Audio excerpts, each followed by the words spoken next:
Good afternoon. This is Rich Nass, and I am here for this week's installment of 5 Minutes With, where we do our interviews with the C-level folks in our industry. This week I have the pleasure of speaking to Larry Wall, the CEO of Eurotech. Hello, Larry. How are you? I'm great, Rich. Thank you. Good. I'm very happy to hear that. Okay, so let's get right into this. Eurotech offers the building blocks for IoT systems. And let's be clear, we're talking about the industrial IoT systems, not the Fitbits. But lots of people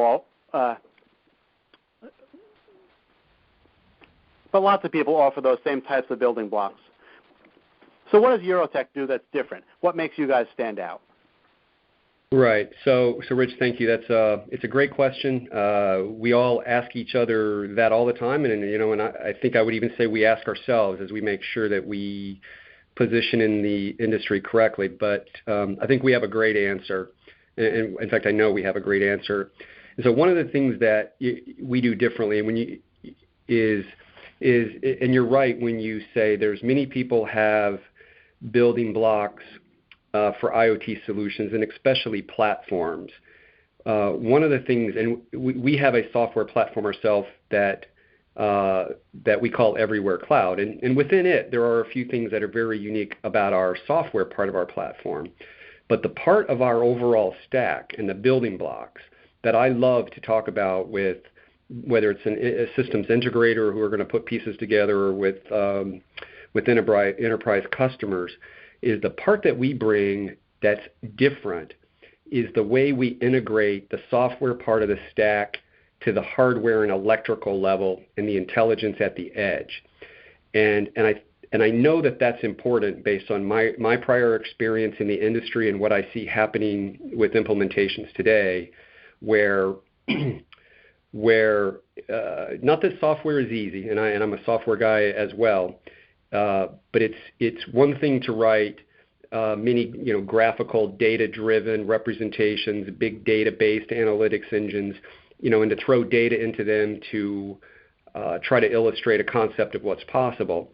It is another thing to produce a system that reliably, predictably, and economically collects that data from the physical world around us. And so what's different about the way we approach it is where that intersection, really where software meets firmware, meets operating system, meets embedded world, meets sensor, to make sure that, again, economically, reliably, and predictably, we can put data into those beautiful software systems that make that data meaningful and usable.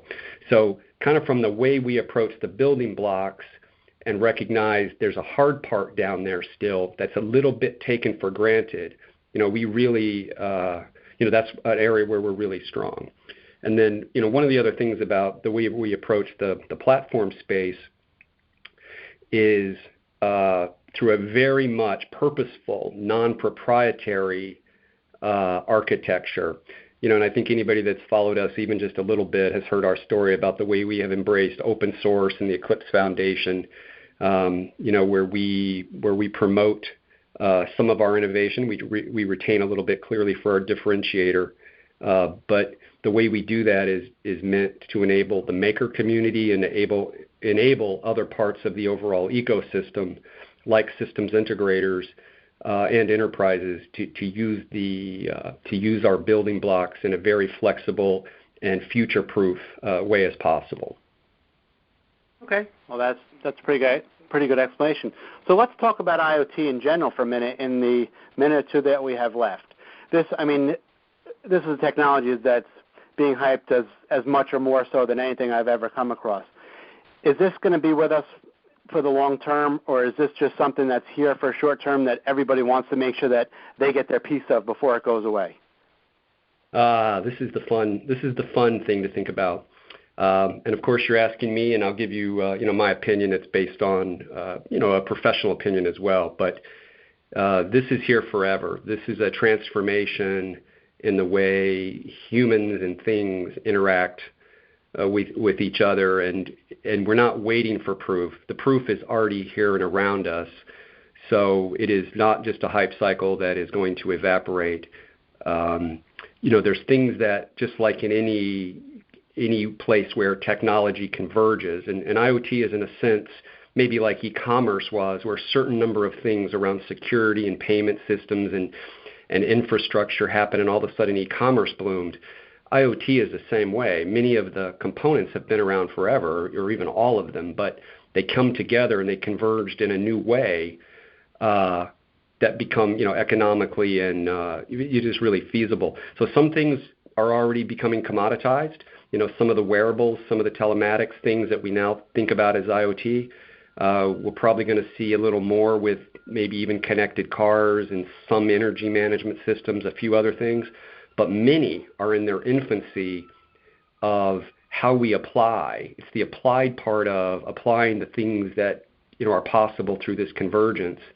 But there's no doubt through the miniaturization and enablement and network plans and the value, and most importantly, the value derived by consumers and businesses. This is a transformation in the way we live and interact with our worlds. Okay, well, I happen to agree with that. And I think that it may change names a few times like it has in the recent past, but I think it'll be here for a while as well. We have used up our 5 minutes.